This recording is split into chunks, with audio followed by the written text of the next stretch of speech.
Classic Empire, head-to-head, down to the line. Cloud Computing wins the Preakness.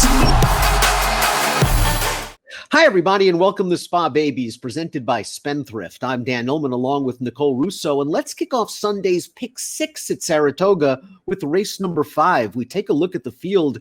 New York-bred 2-year-olds going 5.5 furlongs on the main track. 2 experienced horses in this race, Nicole. One of them, the number 4 Juggler by Spendthrift stallion Lord Nelson, a horse that, as he matured, turned into a top sprinter.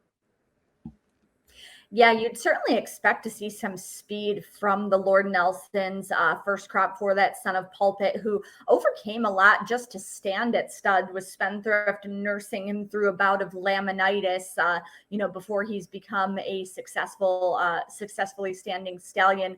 This is a really interesting race. The majority of the horses in this race don't yet have racing experience, but some impressive looking work tabs on these horses.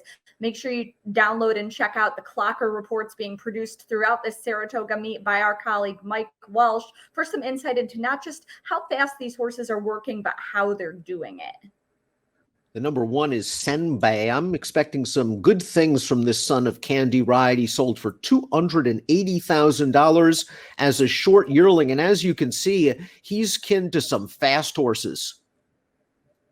Yeah, absolutely. So much 2-year-old ability and 2-year-old sprint ability in this female family. I think that'll help balance out the sire line a little bit, as I do tend to like Candy Ride's progeny a little bit better as they develop and as they get a bit more ground. Quick workouts for Christophe Clement's going to have to overcome the inside post. I'm expecting some speed. The number 2 is Hot Rod Rumble, going out for the always dangerous Steve Asmussen Barn. This is a son of Midnight Storm who sold for $325,000 in May after breezing a furlong in 10 1/5. Lots of precocity in this family. What are we to expect from the Midnight Storms? He was good at about a mile.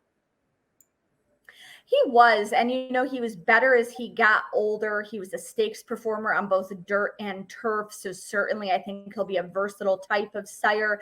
I do expect his runners to be better as they get more ground, as they develop, but he is by Pioneer of the Nile, the sire of 2-year-old champions in American Pharoah and Classic Empire, so it's certainly not out of the realm of possibility for them to run well early on, and I think we saw that expectation from people in how well these horses sold at the 2-year-old sales earlier this year.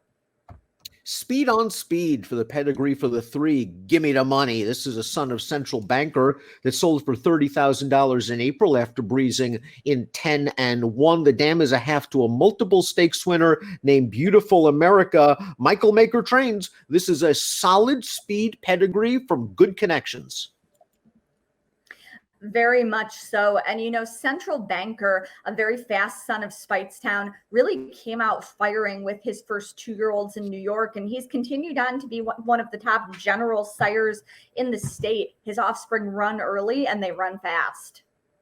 Here's a formulator fact for the number 4 Juggler. His trainer, Kelly Breen, does very, very well with 2-year-olds. 2-year-old second-time starters in maiden special weight dirt sprints, 38% winners, a $2.80 ROI. So we can expect improvement as we look at the horse card for the number 4 Juggler by Spendthrift stallion Lord Nelson, a $115,000 yearling. The dam was a grade 2 stakes winner on synthetic, and this was just faced a runaway in his career debut. Yeah, and we'll probably be a bit tighter and improve off that experience. As we mentioned, this is the first crop for Spendthrift's Lord Nelson, who overcame a lot to have a stud career. Lord Nelson did develop he was a graded performer earlier on, but he did develop and was his best as an older horse. So I expect his offspring to maybe take a little bit more time to develop, but I do expect them to be fast. He was a multiple grade 1 winning sprinter, probably would have been the favorite for the Breeders' Cup Sprint if he hadn't been injured that week leading to his retirement. He is by Pulpit, a sire of sires.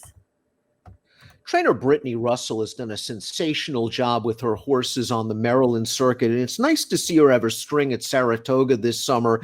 She'll send out the number 5, Lil Stevie, a son of the very fast Bustin' Stones, who clicks at 20% with his 2-year-old debut runners. And Lil Stevie is a full brother to a juvenile grade 3 stakes place turf sprinter. Time limit could run on turf. He could run on dirt. Lil Stevie should be fast. Yeah, and Lil Stevie, I think, shows that in his work tab, coming off a pair of bullet works at Pimlico for Brittany Russell. One of those works came at 5 furlongs. I like it when a horse is debuting, if they've got a little bit of that foundation. A 5 furlong work here, a couple of fast 4 furlong works as well, and just a New York pedigree through and through, being by Bustin' Stones, very fast, very good, sire son of City Zip out of a Freud mare. Speaking of 5 furlong works, the number 6, Cozzy's Attitude, has 3 of those 5/8 works on his tab. He's a son of Bellamy Road, just a racehorse sire. The dam, a stakes-winning dirt sprinter. There's a lot of speed on the bottom of this pedigree. And while Charlie Baker hasn't had a lot of success with first-time starters recently, historically, he gears up his 2-year-olds for spa success. Absolutely. And this is certainly one who seems like he's been targeting the Saratoga meet and who's well met first out here with this series of bullet works. Again, a lot of good working, it looks like, horses in this race. Wicked Bobby's the number 7. We hope he starts. The Kenny McPeak barn, as our colleague Dave Grenning reports, under quarantine for the equine herpes virus. We're hoping Wicked Bobby maybe avoided that. If he does start, he's got a very strong pedigree.